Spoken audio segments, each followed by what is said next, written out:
The range function. Consider the statement range 1, 7, 2.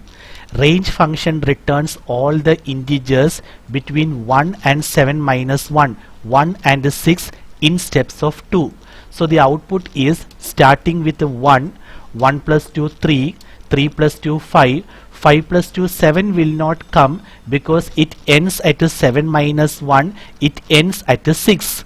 So we can say range function returns all the integers starting at 1 ending at 7, but 7 is excluded in steps of 2.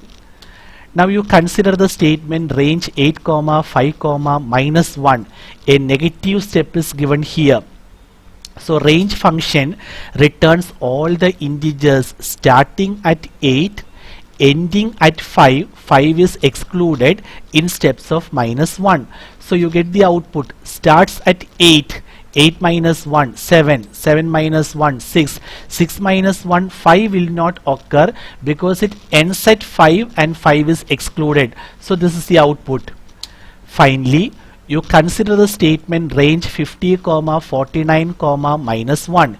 Range function returns all the integers starting at 50 ending at 49. 49 is excluded in steps of minus 1. So the output 50, 50 minus 1 49, that will not occur because it ends at 49, but 49 is excluded. So this is the output.